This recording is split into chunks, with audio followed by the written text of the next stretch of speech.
किसने मचाई dance floor पर आकर तबाही, कौन अनिका के अतीत को कुरेद कर दे रहा था उसे दर्द, योगिता क्यों कर रही थी श्वेता की बेइज्जती। योगिता सबके सामने श्वेता को ये फील करवा रही थी जैसे श्वेता योगिता की खानदान के रहम करम पर जी रही हो और बिना उनकी मर्जी के श्वेता कुछ नहीं कर सकती थी। तुम अपनी मम्मा से कहकर अपॉइंटमेंट ले सकती हो। अगर तुम्हारी मॉम अपॉइंटमेंट लेती हैं तो तुम श्रेया की क्लासेस अटेंड कर सकती हो। पर क्या तुम्हारी मॉम की कोई ऐसे कनेक्शंस हैं जो श्रेया तक पहुंच सके? अगर ना हो तो तुम्हारी मॉम से कहो कि मेरी मम्मा की मदद मांगे। नहीं, रहने दो, वैसे भी मुझे डांसिंग में ज्यादा इंटरेस्ट नहीं है। क्या सचमुच तुम्हें डांस में इंटरेस्ट नहीं है? ये कहते हुए योगिता ने अपनी गर्दन टेढ़ी करके श्वेता के बॉयफ्रेंड राहुल की ओर देखा। फिर अपने बालों पर अपनी उंगलियां घुमाते हुए उसने राहुल से कहा, लड़की को डांस में इंटरेस्ट नहीं है, व्हाट अ शेम। इसके बाद उसने मुड़कर हॉल में खड़े बाकी लोगों को देखा। वो ये देखकर चौंक गई थी कि उसके आसपास खड़े लोग जो अब तक उससे फेवर मांग रहे थे, सब के सब श्वेता के साथ खड़ी हुई लड़की की ओर देखे जा रहे थे। जब पलटकर योगिता ने फिर से उस लड़की की ओर देखा तो वो उस लड़की की खूबसूरती देखकर हैरान हो गई। कौन है ये श्वेता? क्या तुम आज यहाँ तुम्हारी आंटी के साथ आई हो? ये मेरी दीदी हैं, मेरे पापा की भांजी अनिका। ओह, तो तुम हो वो लड़की अनिका, समझ गई। मानना पड़ेगा श्वेता तुम्हारी दीदी को। इसकी फिगर देखकर ये अंदाजा नहीं लगाया जा सकता कि ये एक बच्चे की माँ है। बट आई कैन अंडरस्टैंड, कुछ लड़कियां अपने आप पर कंट्रोल नहीं रख सकती और शादी से पहले कम उम्र में ऐसी गलतियां कर जाती हैं। ओह सॉरी, बाय मिस्टेक मैंने सच्चाई बता दी। वो क्या है ना, सच बोलने से पहले मैं कभी सोचती नहीं हूँ, सीधा जो मुंह में आता है वो कह देती हूँ। I hope you don't mind, right?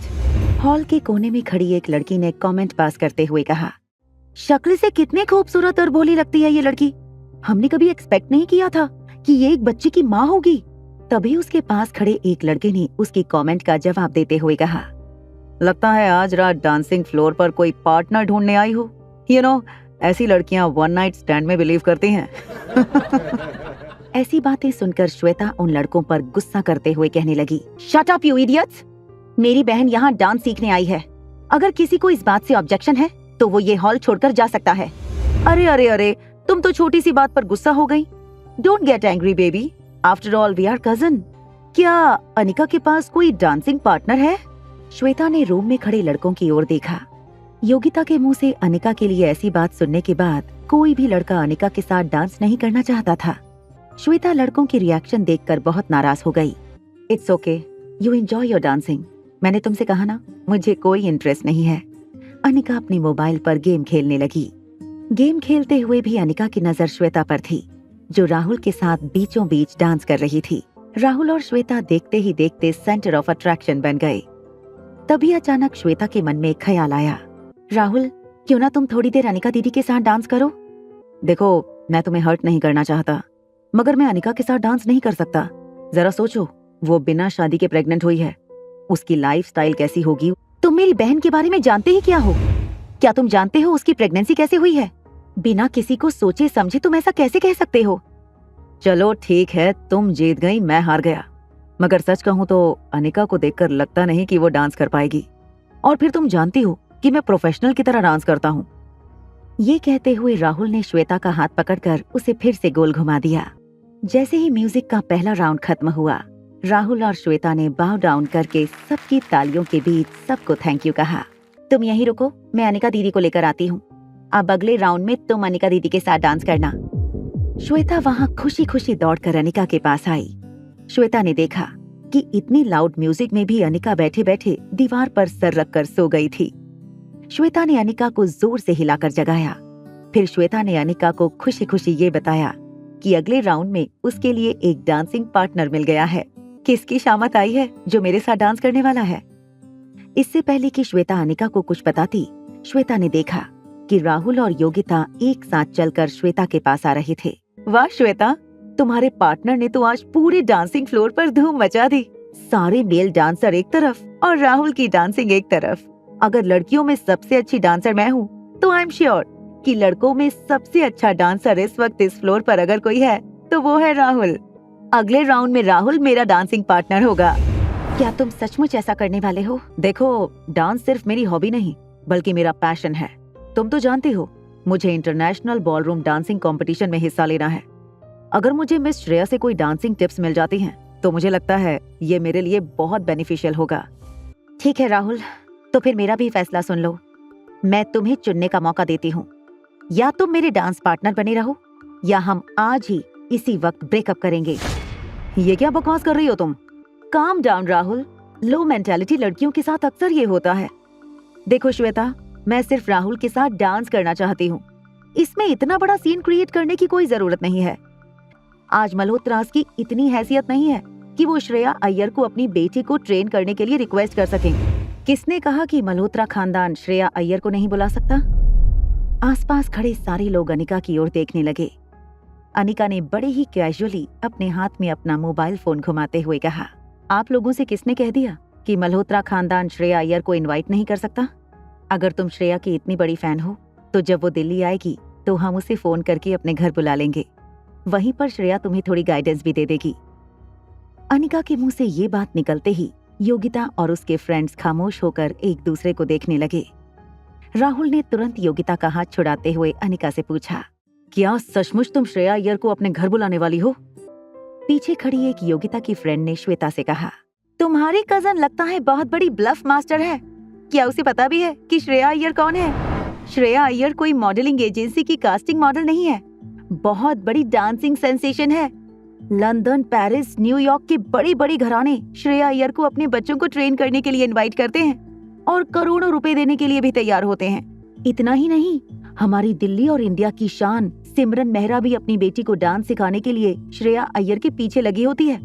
और तुमने इतनी आसानी से कह दिया श्रेया तुम्हारे कहने पर तुम्हारे घर पर आएगी और तुम्हारे साथ खाना खाकर चाय पीकर चली जाएगी।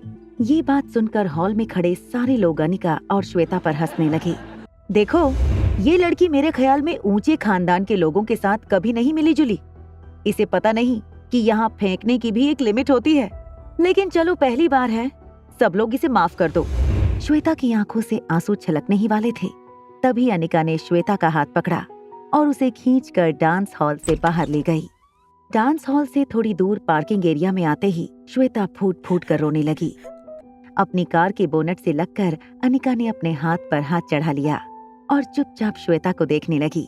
थोड़ी देर के लिए अनिका को श्वेता पर गुस्सा भी आया। आखिर उसकी बहन होकर श्वेता इतनी कमजोर कैसे हो सकती थी? अनिका एक झटके से कार की बोनट से उतरी और फिर से श्वेता का हाथ पकड़कर उसे खींचते हुए अंदर ले जाने लगी। दीदी, ये आप क्या कर रही हैं? मुझे वापस वहाँ नहीं जाना। मैं वहाँ किसी को मुंह दिखाने के लायक नहीं रही हूँ। जब तक वो लड़का तुमसे माफी नहीं मांगता, हम यहाँ से वापस नहीं जाएंगे। प्लीज दीदी, प्लीज मेरी बात मानिए। मुझे वहाँ फिर से राहुल के पास नहीं जाना। मैं उसकी शक्ल नहीं देखना चाहती हूँ अभी। और वैसे भी वो इस वक्त मुझसे माफी नहीं मांगेगा। उसके सर पर उस श्रेया अय्यर का भूत सवार है। तो फिर क्या मैं श्रेया अय्यर को यहाँ ले आऊँ? तब वो तुमसे माफी मांगेगा? अगर श्रेया से मिलने का मौका मिले तो वो कुछ भी करने के लिए तैयार हो जाएगा। तो फिर ठीक है, मैं श्रेया को ले आऊंगी। अनिका की इस बात पर श्वेता उसे घूर कर देखने लगी। श्वेता को अब तक लग रहा था कि अनिका ने अंदर जो कुछ भी कहा था वो उसे प्रोटेक्ट करने के लिए एक छोटा सा झूठ कहा था। मगर इस वक्त जब वो अनिका का चेहरा देख रही थी तो उसे अनिका का चेहरा देखकर एक पल के लिए भी ऐसा नहीं लगा कि अनिका उसके साथ कोई मजाक कर रही थी। कि क्या तुम सचमुच श्रेया को जानती हो? श्रेया मेरी बहुत अच्छी दोस्त है। हम एक बार न्यूयॉर्क में मिले थे, तब से हम एक दूसरे को जानते हैं और मेरे कहने पर वो जरूर तुमसे मिलने आएगी। अनिका की बात सुनकर श्वेता सरप्राइज हो गई। अपनी बात को आगे बढ़ाते हुए अनिका ने श्वेता से कहा, चलो मान लो मैं श्रेया को बुला लेती हूँ, फिर राहुल तुमसे माफी भी मांग लेगा, तुम्हारी जिंदगी में वापस लौट आएगा। मगर श्वेता, क्या तुम मुझे एक बात की गारंटी दे सकती हो कि एक बार वो फिर से वापस आने के बाद हमेशा तुम्हारा बनकर रहेगा? अनिका की आंखों में राहुल के लिए गुस्सा और खुद के लिए प्यार देखकर श्वेता बहुत कंफ्यूज हो गई। उसे पता नहीं चल रहा था कि वो अपने दिल की सुने जो राहुल को बहुत प्यार करता था, या फिर अपनी बड़ी बहन की सुने जिसे जिंदगी का तजुर्बा श्वेता से ज्यादा था। अगर सिर्फ राहुल के साथ रहना ही तुम्हें खुशी देता है तो मैं तुमसे वादा करती हूँ कि वो चाह कर भी कभी तुमसे दूर नहीं जा पाएगा। अनिका के लिए ये सलाह श्वेता को देना बहुत ही आसान था, क्योंकि श्वेता के केस में सामने एक बहुत ही ऑप्टिमिस्टिक लड़का खड़ा था। अनिका की ये थियरी सुनकर श्वेता अपनी बहन को समझ नहीं पा रही थी। मगर वो इतना जरूर जानती थी कि अनिका की थियरी थी बड़ी इंटरेस्टिंग। अगर लड़कियां चाहें तो लड़कों को अपने वश में कर सकती थीं। दीदी, क्या ये सचमुच मुमकिन है? देखो तुम्हारी तरफ, तुम स्मार्ट हो, इंटेलिजेंट हो और काफी बड़े खानदान की बेटी हो। राहुल जैसे लड़कों को काबू में रखना तुम्हारे लिए बहुत ही आसान है। तो क्या डिसाइड किया है तुमने? वापस अंदर चलें? नहीं, रहने दीजिए उसे वहीं पर। मुझे लगता है जब कपड़े पुराने हो जाते हैं और बदबूदार हो जाते हैं, उन्हें फेंक देना ही अच्छा है। श्वेता के मुंह से ऐसी बात सुनकर अनिका को हंसी आने लगी। दोनों बहनें साथ में हंस पड़ी। गाड़ी में बैठते हुए श्वेता ने अनिका से कहा, अब तक मैं राहुल को इतना तो जान गई हूँ कि वो अपने फायदे के लिए मुझे कभी भी धोखा दे सकता है। फिर मैं भला उस जैसी लड़की को क्यों प्यार करूं? और कुछ ही दिनों में राहुल से कहीं ज्यादा अच्छे और सच्चे लड़के से मिलूंगी। वैसे भी वो इतना हैंडसम तो नहीं था। क्यों दीदी? हैंडसम छोड़ो, मुझे तो तुम्हारा वो पागल दोस्त थोड़ा ब्यूटीफुल लग रहा था। चलो दीदी, किसी अच्छी सी जगह पर जाते हैं और थोड़ी वाइन पीते हैं। चलो, आज दिल्ली की शामत आने वाली है। उन्होंने गाड़ी एक वाइन शॉप के बाहर खड़ी की। जैसे ही गाड़ी रुकी, श्वेता जल्दी से गाड़ी के बाहर निकली और वाइन शॉप से 3 बड़ी वाइन की बोतल लेकर वापस आई। श्वेता ने अनिका से कहा, दीदी, किसी भी होटल में जाने से अच्छा है कि हम 2 बहनें आज पूरी दिल्ली को ही अपनी होटल बना लें। यही पास में एक तालाब है, चलो उसकी सीढ़ियों पर जाकर बैठते हैं और चिल करते हैं। तालाब के पास पहुंचते पहुंचते रात काफी हो चुकी थी। दोनों बहनें तालाब की सीढ़ियों पर बैठीं। जैसे ही अनिका ने वाइन के 2-3 सिप लिए, उसे लगा कि उसे अब सब कुछ डबल डबल दिख रहा है। पास बैठी श्वेता ने वाइन की बोतल से एक बड़ा घूंट लिया और चिप्स के पैकेट से थोड़ी चिप्स निकालकर अपने मुंह में रख दी। श्वेता, मुझे एक बात बताओ, तुम जब मेरे साथ उस डांस हॉल से निकली थी, तब तक तुम अकेली थी। फिर हम जब ये तालाब के किनारे आए, तब भी तुम अकेली थी। और अब अचानक तुम 2 क्यों हो गई हो? और मुझे ये बताओ, तुम दोनों में से मेरी बहन श्वेता कौन है?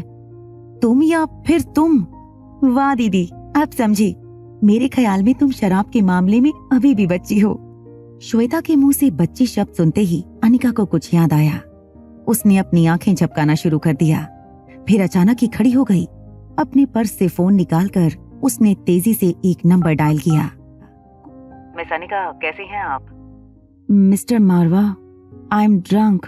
तो क्या आपने मुझसे परमिशन लेने के लिए फोन किया है, या ये बताने के लिए फोन किया है, या फिर आप ये चाहती हैं कि मैं आपकी शराब का बिल भर दूं? रोहित की ये बात सुनते ही अनिका को गुस्सा आ गया। आप मेरे लिए शराब खरीदेंगे? अगर मैं चाहूँ तो अभी की अभी पूरी वाइन शॉप खरीद लूं। अच्छा, आपके पास इतना पैसा है तो बताइए, और क्या क्या खरीदना चाहती हैं आप? मैं आपको खरीदना चाहती हूँ मिस्टर रोहित मारवा। अनिका ने रोहित से कहा था कि वो उसे खरीदना चाहती थी। रोहित बिना कुछ कहे मुस्कुराने भी लगा था। रोहित को लगा कि शायद अनिका के प्यार का इजहार करने का तरीका कुछ अलग ही था। मैं तुम्हें खरीदना चाहती हूँ। I want to buy your son. What? I want to buy your son. क्या 50 करोड़ ठीक रहेंगे? अनिका ने जब 2-3 बार अपनी स्क्रीन पर टाइप किया तो फोन अचानक कट गया। रोहित समझ नहीं पा रहा था कि आखिर आज अनिका को हो क्या गया था। जब वो हॉल में आया तो उसने देखा चिराग मेहता कोई अर्जेंट डॉक्यूमेंट्स लेकर आया था। हेलो सर, क्या आप और कुछ देखना चाहते हैं इस फाइल में? नहीं। अच्छा, मुझे एक बात बताओ, मेरे एक दोस्त के साथ हुआ है कि कोई लड़की है जो मेरे दोस्त के बेटे को खरीदना चाहती है 50 करोड़ में। ऐसी ऑफर का क्या मतलब हो सकता है? मुझे पता है कि मिस अनिका की एक छोटी सी बेटी है, लगभग आर्यन की एज की। मुझे लगता है कि वो आपके नजदीक इसलिए आना चाहती है ताकि बड़ी होकर वो अपनी बच्ची की शादी आपके बेटे से करा सके। Get out. मैंने तुमसे पहले ही कहा था कि ये मेरी नहीं, मेरे दोस्त की बात है, और जिस लड़की की मैं बात कर रहा था वो मिस अनिका नहीं है। ऑफ कोर्स सर, आप भला क्यों मिस अनिका की बात करने लगे? ये कहते हुए चिराग वहां से चला गया। तभी रोहित ने देखा कि अनिका का फोन फिर से बजने लगा था। इस बार रोहित ने सोच लिया था कि अगर अनिका ने फिर से ऐसी कोई बात की तो वो अनिका को एक मुंह तोड़ जवाब देगा।